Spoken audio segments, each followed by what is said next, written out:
Hi all, Crystal here from Curvy Girl, Fat Liberation, and co-host of Big Sexy Chat podcast.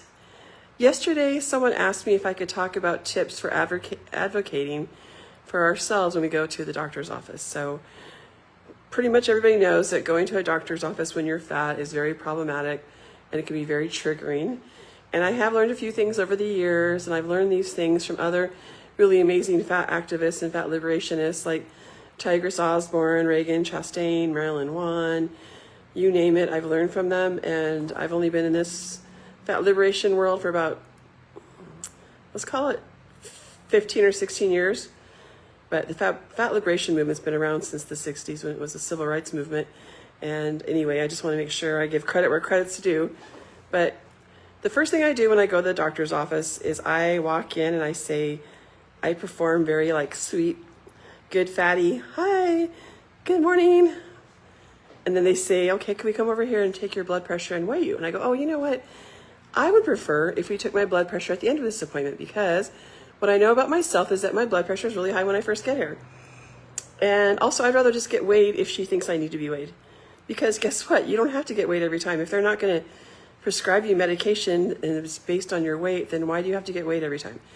Now, when you tell the person who's going to take your weight and your blood pressure that you don't want to do that right away, they can show a little bit of attitude, but just smile, big smile. Perform the good fatty like I always do when I fly or anything like that, where I'm going to run into people that don't like fat people. So then I get into my doctor's office and I let her know, hey, I told the person out there that if you thought it was necessary for me to get weighed, I will get weighed. And I would rather take my blood pressure at the end of this appointment because I know my blood pressure will be a lot lower than it was when I first arrived.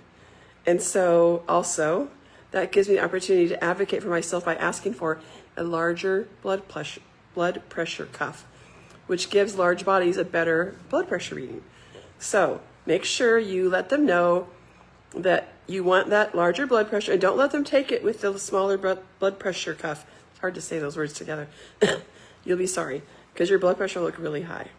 But if they take it around your arm like they're supposed to, while you're sitting with your feet flat on the ground like you're supposed to, and they use a blood pressure cuff that's large for larger bodies, it's going to be a lot better, I promise. I've tried it so many times, and they tried it so many times, and just doesn't work with the skinny one. And my arms aren't even really considered to be that big, but I still want I'm a big person. I'm like, just look at me, I'm a large, because, oh, your arms aren't that fat. I don't care, I'm a large person. It's really easy to see that I take up a lot of space. So, you know what?